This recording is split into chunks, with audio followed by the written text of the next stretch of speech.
알렉산드르 루카포코의 어설픈 장난 하나가 결국 돌이킬 수 없는 결과를 낳았습니다. 유럽의 심장부로 향하던 러시아의 마지막 숨통.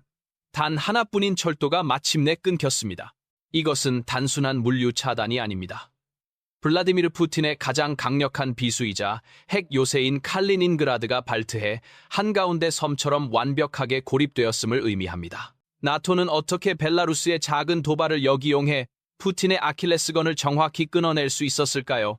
그리고 이제 지도에서 지워질 위기에 처한 칼리닌그라드를 두고 푸틴은 과연 어떤 선택을 하게 될까요? 이 모든 사건의 시작은 아주 사소해 보이는 국경 침범에서부터였습니다. 사건의 발단은 벨라루스였습니다. 최근 벨라루스는 정체를 알 수 없는 대형 풍선 여러 개를 리투아니아 영공으로 날려보냈습니다. 표면적으로는 기상 관측용이라고 주장했지만 풍선 내부에서는 정교한 감시 장비가 발견되었습니다. 이는 명백한 주권 침해이자 나토 회원국에 대한 정보 수집 활동이었습니다. 리투아니아는 즉각 격분했고 이는 단순한 해프닝으로 끝나지 않았습니다. 발트 3국과 폴란드는 이 사건을 벨라루스가 러시아의 사주를 받아 의도적으로 긴장을 고조시키는 행위로 규정했습니다. 루카포코는 서방의 제재에 대한 불만을 표출하고 푸틴에게 자신의 충성심을 과시하려 했을지 모릅니다. 하지만 그는 자신이 건드린 것이 무엇인지 전혀 몰랐습니다. 이 작은 불씨는 유럽 전체의 안보 지형을 뒤흔들 거대한 화염으로 번질 준비를 하고 있었습니다. 나토는 이 기회를 놓치지 않았습니다. 이 채널을 구독하시면 최신 국제 정세 분석을 가장 빠르게 받아보실 수 있습니다. 리투아니아의 보복은 즉각적이고 치명적이었습니다. 벨라루스의 풍선 도발이 있은 지 불과 48시간 만에 리투아니아는 자국 영토를 통과해 칼리닌그라드로 향하는 모든 러시아 철도 운송을 중단한다고 발표했습니다. 공식적인 이유는 유럽연합의 대러시아 제재 품목 운송 금지 조항을 엄격하게 적용한다는 것이었습니다. 철강, 석탄, 건축 자재, 첨단 기술 제품 등 칼리닌그라드의 생명줄과도 같았던 거의 모든 물품이 목록에 포함되었습니다. 이는 사실상의 전면 봉쇄였습니다. 라트비아와 에스토니아도 즉각 이 조치에 동참하며 발트해 연안에서 러시아를 완전히 고립시키는 발트 연합 전선을 형성했습니다. 러시아는 이를 적대 행위이자 봉쇄라고 비난했지만 발트 3국은 단호했습니다. 이것은 더 이상 외교적 문제가 아닌 생존과 안보의 문제라는 입장이었습니다. 리투아니아가 내린 이 봉쇄 조치가 왜 러시아의 숨통을 조이는 치명타가 될 수 있는지 그 이유를 이해하려면 먼저 지도 위에 아주 작게 표시된 한 땅, 바로 칼리닌그라드를 자세히 들여다봐야 합니다. 보이시나요? 폴란드와 리투아니아, 이 두 나토 회원국 사이에 마치 채끼처럼 아주 불편하게 박혀있는 작은 영토. 여기가 바로 러시아의 역외 영토 칼리닌그라드입니다. 역외 영토. 말이 좀 어렵죠. 쉽게 말해 육지의 섬입니다. 러시아 본토와는 지도상에서 완전히 분리되어 육로로 가려면 반드시 다른 나라를 거쳐야만 하는 말 그대로 고립된 땅이죠. 마치 본체에서 뚝 떨어진 팔다리 같은 신세랄까요? 이곳은 원래 독일 땅이었습니다. 철학자 칸트의 고향으로 유명했던 독일 프로이센의 심장, 맨니 히스베르크였죠. 하지만 2차 세계대전이 끝난 뒤 승전국인 소련이 이 전략적 요충지를 전리품으로 가져가면서 역사가 완전히 뒤바뀌었습니다. 그리고 오늘날 칼리닌그라드는 러시아에게 단순한 영토 그 이상입니다. 그야말로 가라앉지 않는 항공모함이죠. 발트해를 지배하는 러시아 발트 함대의 핵심 사령부가 바로 여기에 있고 더 무서운 건 유럽의 심장부를 직접 겨눌 수 있는 이스칸데르 미사일 기지가 빽빽하게 들어서 있다는 겁니다.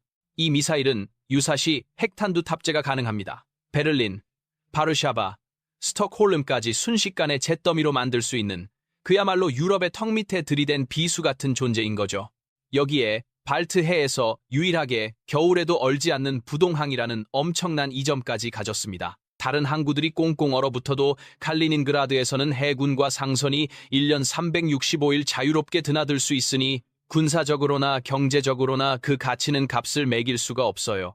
푸틴에게 칼리닌그라드는 이처럼 서방의 심장을 위협하는 강력한 군사적 압박수단이자 과거 소련의 영광과 현재 러시아의 힘을 과시하는 자존심의 상징이었습니다. 그런데 지금 리투아니아의 결정으로 그 심장으로 향하는 마지막 남은 대동맥, 즉 육로 보급로가 사실상 차단될 위기에 놓인 겁니다. 고립된 요새의 보급이 끊긴다. 이건 생존의 문제입니다. 러시아가 극도로 예민하게 반응하는 이유가 바로 여기에 있습니다. 러시아 지도를 보면 참 이상한 곳이 하나 있죠. 본토와 뚝 떨어진 채 유럽 한복판에 덩그러니 놓인 땅, 바로 칼리닌그라드입니다. 소련 붕괴 후 역사의 섬처럼 남겨진 이 러시아 영토를 본토와 육지로 연결하는 단 하나의 길이 있습니다. 바로 수바우키 회랑입니다. 폴란드와 리투아니아 국경을 따라 불과 65km. 성인 남성이 마음먹고 걸으면 하루 이틀이면 주파할 수 있는 이 짧은 거리. 하지만 군사 전략가들은 이곳을 지구상에서 가장 위험한 땅이라고 부릅니다. 어쩌면 3차 세계대전의 도화선이 될 수도 있는 그야말로 화약고 같은 곳이죠. 이 좁은 땅은 양쪽에 서로 다른 완전히 상반된 의미를 가집니다. 러시아에게는 고립된 영토 칼리닌그라드에 물자와 병력을 보내는 생명줄, 말 그대로 숨통입니다. 이게 끊기면 발트 함대의 본거지인 칼리닌그라드는 그냥 거대한 군사 감옥이 되어버리는 거죠. 반대로 나토에게 이곳은 치명적인 아킬레스건입니다. 발트 3국, 즉 리투아니아, 라트비아, 에스토니아를 다른 나토 회원국과 육로로 연결하는 유일한 통로가 바로 여기거든요. 상상해보세요. 만약 어느 날 새벽 러시아와 벨라루스 군이 양쪽에서 치고 들어와 이 65km를 단 몇 시간 만에 장악한다면 어떻게 될까요? 지도에서 선 하나를 긋는 것만으로 발트 3국은 그대로 유럽 대륙에서 고립됩니다. 나토의 섬이 되는 겁니다. 육로 지원은 완전히 차단되고 그 다음은 러시아의 차지가 될 거란 공포. 이게 바로 나토의 최악의 시나리오입니다. 그런데 바로 그곳, 그 생명줄이자 아킬레스건을 리투아니아가 먼저 건드린 겁니다. 군사적으로 점령한 게 아니에요.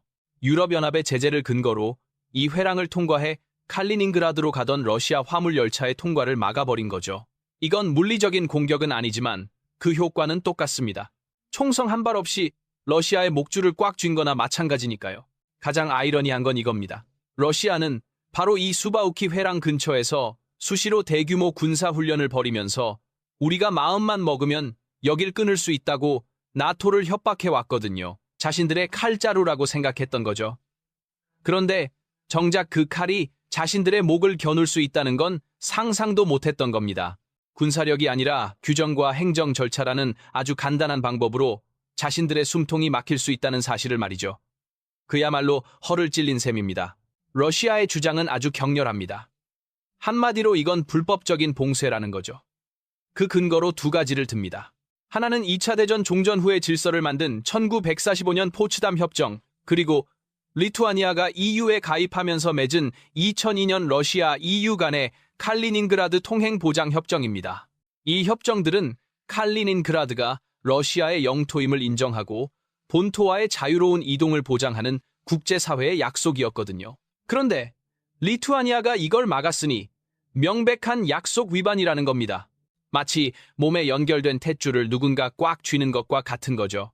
그래서 전쟁 행위로 간주할 수 있다는 정말 섬뜩한 경고까지 날렸습니다. 칼리닌그라드는 러시아에게 단순한 영토가 아닙니다. 발트해의 심장부에 박아놓은 가라앉지 않는 항공모함이자 서방을 향한 비수거든요. 그 생명줄이 지금 위협받는다고 느끼는 겁니다. 하지만 리투아니아와 EU의 입장은 완전히 다릅니다. 이건 봉쇄가 아니라는 거예요. 아주 중요한 차이죠. 그들은 우크라이나 침공에 대한 합법적인 제재의 일부일 뿐이라고 말합니다. 이게 무슨 말이냐면 칼리닌그라드로 가는 모든 걸 막는 게 아니란 겁니다. 식량, 의약품, 그리고 일반 시민들의 이동은 지금도 자유롭게 허용되고 있어요. 문제가 되는 건 오직 EU의 제재 목록에 오른 품목들, 예를 들면 철강이나 첨단 기술 부품 같은 것들입니다. 이런 물건들은 러시아의 군사적, 산업적 잠재력을 키우는 데 쓰일 수 있으니 당연히 막아야 한다는 논리죠. 이건 마치 어떤 사람의 집에 음식 배달은 허용하지만 총기나 폭탄 재료 배달은 막는 것과 같습니다. 상식적이고 합법적인 조치라는 거죠. 리투아니아는 자신들이 독단적으로 행동하는 게 아니라 EU 회원국으로서 EU의 규정을 충실히 이행하고 있을 뿐이라고 강조합니다. 공격의 주체를 리투아니아라는 작은 나라에서 EU라는 거대한 블록으로 바꿔버리는 아주 영리한 대응입니다. 바로 이 지점에서 이건 단순한 물리적 충돌이 아니라 국제법의 빈틈을 파고든 지독하게 정교한 법리적 공격이 됩니다. 지금까지 러시아는 국제법이나 약속 같은 건 힘으로 무시하고 밀어붙이는 데 익숙했습니다. 힘이 곧 정의라는 게 그들의 방식이었죠. 그런데 이제 상황이 역전된 겁니다. 자신들이 그토록 무시했던 법과 규칙이라는 논리 앞에 발목이 잡힌 형국이에요. 마치 평생 주먹만 쓰던 싸움꾼이 갑자기 복잡한 체스판 앞에 앉혀진 것과 같죠. 규칙도 모르고 어떻게 움직여야 할지도 모릅니다. 결국 선택은 푸틴에게 달렸습니다. 그는 이 정교하게 짜인 법의 그물을 과연 힘으로 찢어버릴 것인가? 그건 네이토에 대한 직접적인 군사 도발을 의미하고 3차 세계대전의 시작이 될 수도 있습니다. 아니면 이 그물 안에서 서서히 질식하는 길을 택할 것인가? 제재를 받아들이는 건 강한 러시아를 외치던 푸틴에겐 끔찍한 굴욕이자 정치적 패배가 될 겁니다. 힘의 논리와 법의 논리가 지금 정면으로 충돌하고 있습니다. 자, 그럼 이런 상황에서 푸틴에게 남은 선택지는 과연 무엇일까요? 사실상 많지 않아 보입니다. 그의 손에 쥔 카드가 거의 다 바닥났기 때문이죠. 가장 먼저 그리고 가장 극단적으로 생각해 볼 수 있는 건 역시 군사적 대응입니다.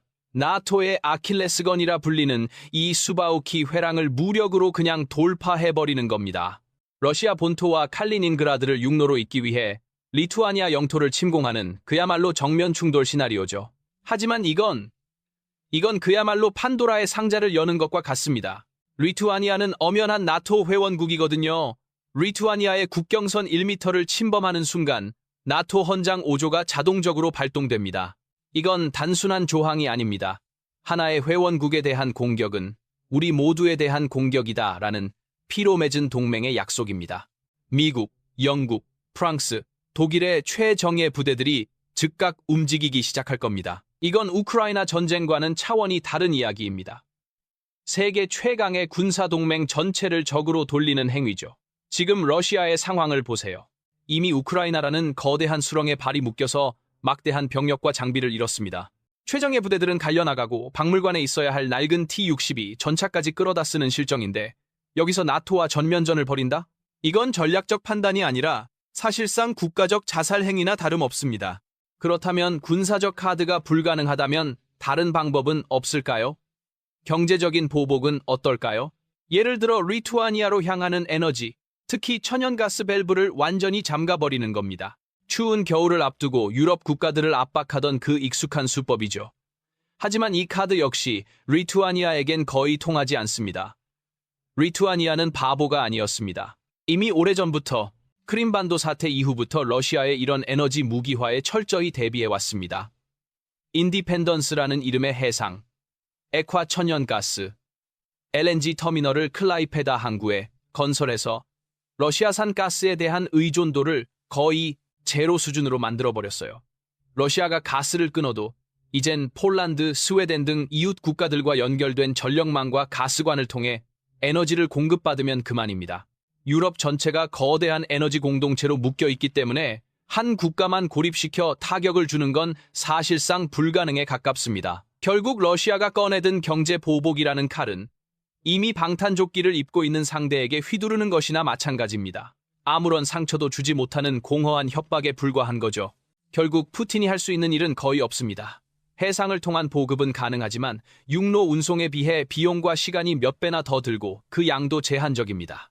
발트해는 스웨덴과 핀란드의 나토 가입으로 사실상 나토의 호수가 되어 러시아 해군의 활동도 크게 위축된 상태입니다. 철도 봉쇄가 장기화될 경우 칼리닌그라드는 심각한 경제적 타격을 입게 됩니다. 공장은 멈추고 생필품 가격은 폭등하며 주민들의 불만은 고조될 것입니다. 군사적으로도 문제입니다.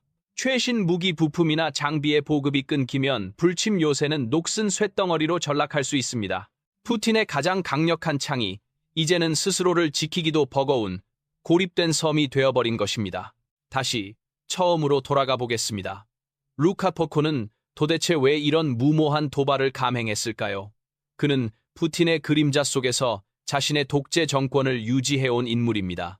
서방의 강력한 제재로 벨라루스 경제는 파탄 직전이고 내부적으로는 정치적 반대 세력의 저항에 직면해 있습니다.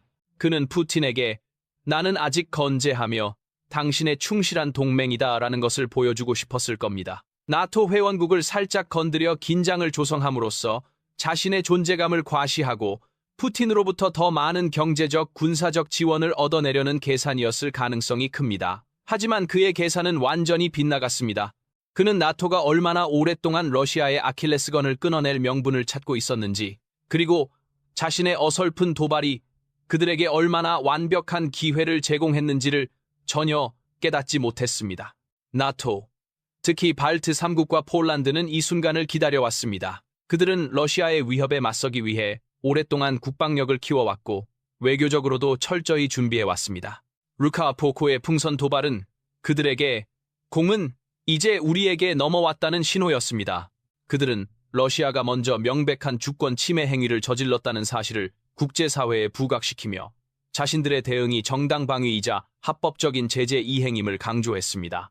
이는 러시아가 군사적으로 대응할 명분을 없애버리는 효과를 가져왔습니다. 힘에는 힘으로 맞서는 대신 법과 규범이라는 더 강력한 무기를 사용한 것입니다. 작은 도발을 역이용하여 상대의 가장 약한 고리를 완벽하게 무력화시킨 그야말로 신의 한 수라고 할 수 있습니다. 칼리닌그라드의 고립은 우크라이나 전쟁의 장기화와 더불어 푸틴 정권에 심각한 내상을 입히고 있습니다. 강력한 러시아라는 신화에 균열이 가기 시작한 것입니다. 자신의 핵심 영토조차 지키지 못하는 지도자의 모습을 보며 러시아 내부 엘리트들과 국민들은 동요할 수밖에 없습니다. 벨라루스라는 가장 가까운 동맹의 어설픈 행동 때문에 전략적 요충지를 잃을 위기에 처했다는 사실은 푸틴의 리더십에 대한 근본적인 의문을 제기합니다. 이것은 단순히 영토 하나가 고립된 사건이 아닙니다. 푸틴이 구축해온 힘의 제국이 서서히 무너져 내리고 있음을 보여주는 상징적인 사건입니다. 칼리닌그라드는 이제 푸틴의 자존심이 아니라 그의 실패를 증명하는 낙인이 되어가고 있습니다. 루카니코의 작은 불장난은 푸틴의 마지막 숨통을 끊는 거대한 불길이 되었습니다. 유럽으로 향하던 철도는 끊겼고 핵요새 칼리닌그라드는 발트해의 외로운 감옥이 되었습니다. 나토는 러시아의 도발을 역이용해 완벽한 전략적 승리를 거두었습니다. 이제 세계의 눈은 모스크바로 향하고 있습니다. 궁지에 몰린 푸틴은 과연 이 굴욕을 감내할 것인가? 아니면 모두가 파멸하는 위험한 도박을 시작할 것인가? 칼리닌그라드를 둘러싼 강철의 커튼은 쉽게 거치지 않을 것으로 보입니다. 여러분은 이번 사태에 대해 어떻게 생각하십니까? 푸틴의 다음 수는 무엇일지 댓글로 여러분의 의견을 남겨주시기 바랍니다.